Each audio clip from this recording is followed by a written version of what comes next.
Are you tired of getting the wet end of every deal? Want to learn to negotiate like a lawyer in your next contract agreement? Or are you actually studying to become a lawyer and want the scoop on what it takes to parry like Captain Jack Sparrow in the boardroom and courtroom? Well, you're in the perfect place to do just that. Here to give y'all the legal tea on negotiating skills as a lawyer and in real life is Kameron Monet, a licensed attorney, content creator, and influencer marketing consultant. And if there's one thing her legal education profession and 6+ years in the influencer space has taught her, it's how to negotiate the kind of deals you deserve in an industry that is pretty much snowballed out of control. So let's find out Kameron's best advice on how to negotiate like a lawyer in and out the courtroom.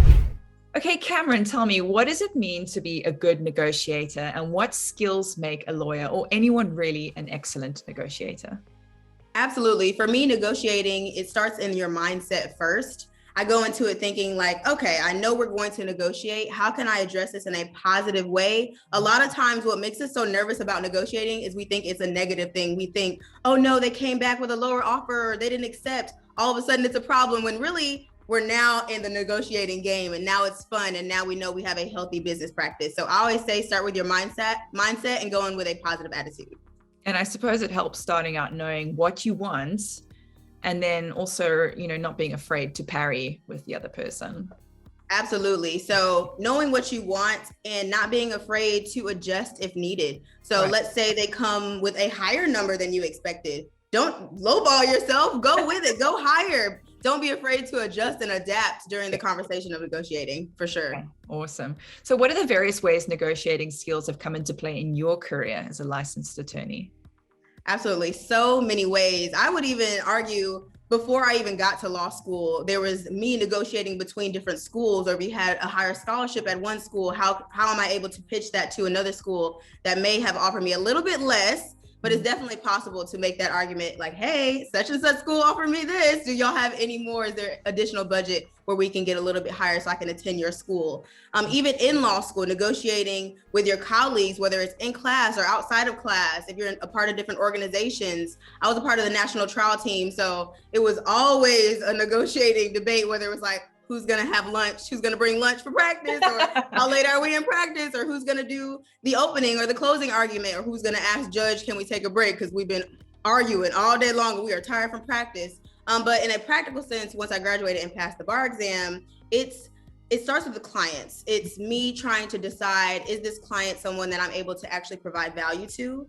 So then sometimes it's a back and forth between the client and I, me getting to know them, me seeing what are they actually trying to get out of this partnership with me. Outside of that, as a creator as well, it's with brands. How am I able to negotiate with my rates with them? Is this a partnership that I'm willing to take a little bit less in the beginning to then build that long-term partnership? So there's so many different avenues as a lawyer influencer, like I like to call myself, that I'm using my negotiating skills. And even in my personal life, sometimes I have to negotiate with my boyfriend, like, you got lunch this week, or do I got lunch? We're both attorneys, so it's a lot of fun.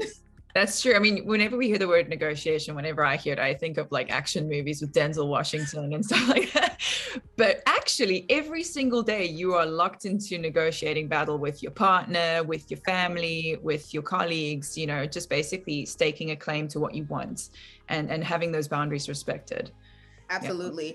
And it's definitely heavy when it comes to negotiating. I think it comes across a lot with rates, or like negotiating your salary, whether we're talking, when I used to work at a law firm, that was of course the great debate there. Like, do I ask for a little bit more? Do I accept the initial offer? And don't be afraid, especially as a woman, don't be afraid to ask. If you have the credentials, I used to create what I call an angel folder, where every time my boss would say something nice or give me a good job, or a client would say something, I would drop it in a folder. So then by the time, if I was looking for a promotion, I'd able to have all those documentation and say, this is why I'm asking for this. Mm-hmm. So that also is a good little tidbit. When you have the right documents and you come in prepared, negotiating is a lot easier. I love that angel documents. That's an angel folder. That's lovely. Yeah. All right. So which law specialties would be particularly suited to an individual with fierce negotiating skills?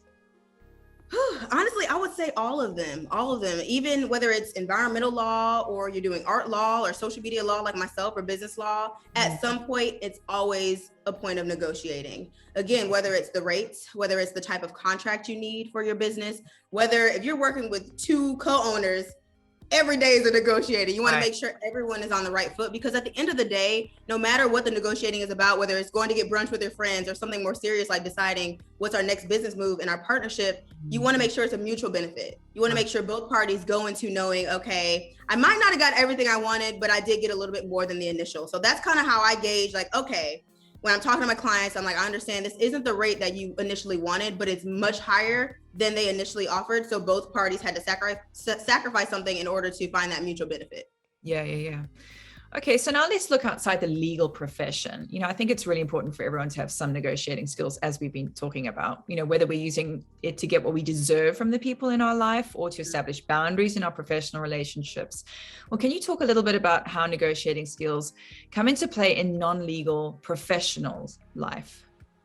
Absolutely. So the first thing that comes to mind is deciding on which career path to go in. So something as basic as when we're in college and we're young, we have to make this big decision on what major you want to do, what career path. To me, I think that is like the first, as a professional, negotiating skill that we need to start to exercise. Whether it's our first job offer, should we negotiate, hey, the initial offer is a little bit lower than I would like to accept. Is there any wiggle room there? Or how about this? If you only have this amount of a salary, the initial offer, let's negotiate those responsibilities and duties so that it matches the amount of time that I'm able to put in. Right. So don't be afraid to, yes, negotiate the income, yes, negotiate the price, but also don't be afraid to negotiate what you're doing, what you're putting in. Even as like a little bit smaller as in an organization, when you're getting those skills and those experiences, don't be afraid to say, yes, I'm the president, but I do have time. I have to use this time to do other things. So let's negotiate the amount of duties and responsibilities that I'm required to do, and let me delegate a little bit more. Right. That's great. So with what you've learned, what are your best tips for negotiating professional agreements that can be applied to most, if not all, industries? I would say to know that you're not going to go in and get everything you want. Right. No matter the negotiating, if you're doing it right. And I always joke with my clients, I said, if I give the initial offer and they accept it, we were too low. No matter what it is. If we say we're going to do one post on Instagram and they say, that's great. It's like, oh, something went wrong. You always want to have one little bit of back and forth, not too much, but it's nice to go in knowing, okay, they may not accept my initial offer, and that's okay. Yeah. It doesn't mean I did something wrong. It doesn't mean they did something wrong. It means now it's time for us to reevaluate internally and figure out what's the next best step. Mm-hmm. It's funny because my partner recently was negotiating a job, and everything we're talking about is very reminiscent of that experience. And, I always said to her, the worst thing that they will say to you is no. They're not going to turn you away or, put you aside as a candidate because she's so experienced and so, great fit for the role. So I think that's a great advice for viewers.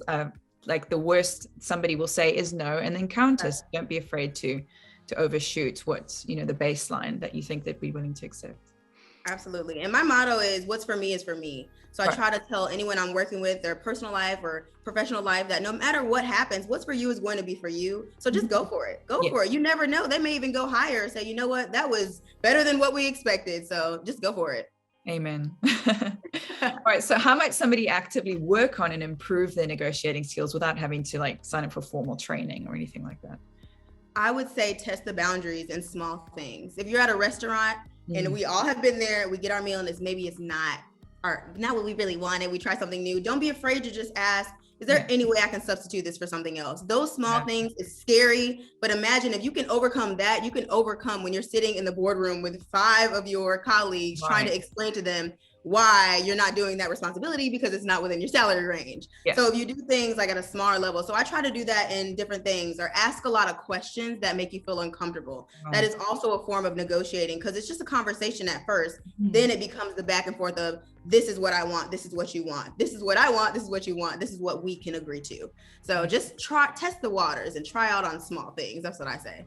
That's awesome advice. You got to be brave. And I know what it feels like in a restaurant when you get something and it's like, you're like, oh, I was so hungry. It's disappointing. And I honestly, I'm at that point now where I will send something back very politely. You can negotiate without being rude.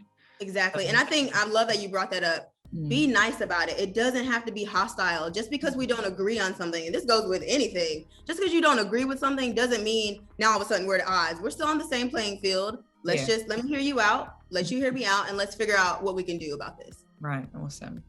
Okay, so finally, please tell me about your work as an influencer marketing consultant and the ways in which your awesome website and YouTube channel can assist the careers of those watching this video. Oh, thank you. Thank you so much. So in my influencer hat, I like to switch hats sometimes, but on my influencer hat, I focus on my journey being a non-traditional attorney. I left the traditional practice of law. I used to work in employment litigation. I loved it, but I realized my heart was in the creative space. And I wanted to find a way where I could still be a creator, but still help them out with my law degree. So I always picture it like I'm walking next to my creator colleagues and I'm whispering in their ear, like, don't sign that contract or make sure you get a trademark, rather than just being the attorney, like in front of them, leading them. I love that I'm walking hand in hand.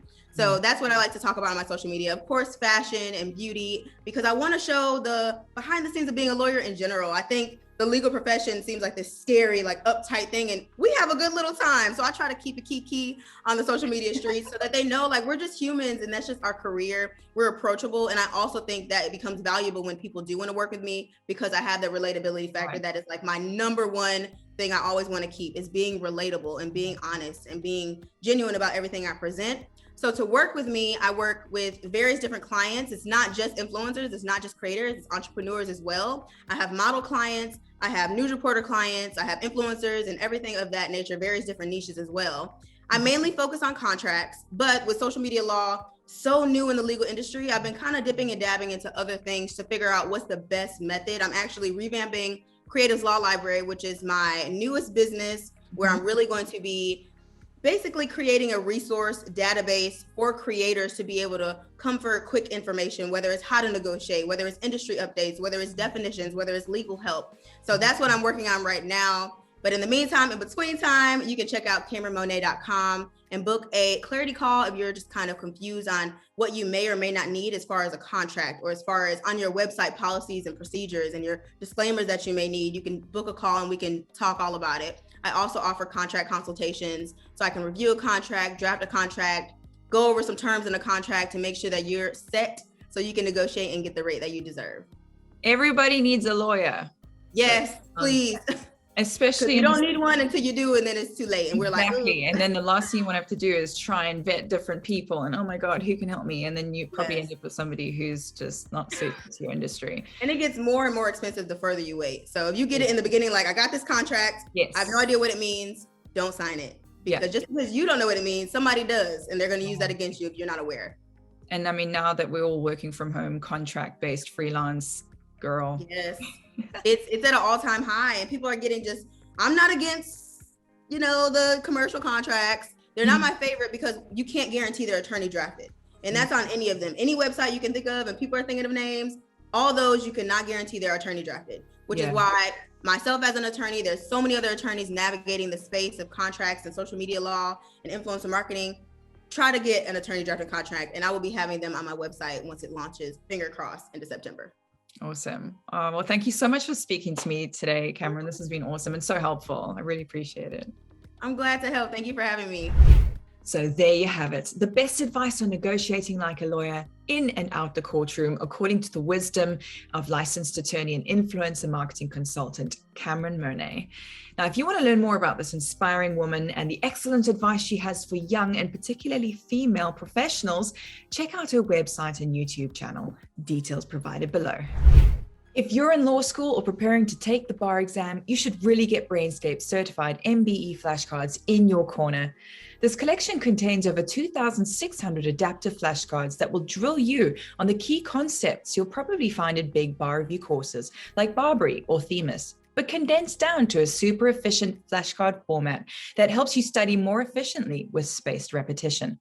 And whether you're in law school, just trying to keep your head above water, or preparing to take the biggest exam of your life, these can be a real lifeline to helping you get the content down pat. Brainscape also has a law academy packed with helpful guides on topics you'll no doubt be familiar with, like dealing with bar exam stress, studying for the bar, acing law firm interviews, and making key decisions like picking a bar review course and a law specialty as you embark upon your career. So grab these tools, study hard, and rise to your challenge.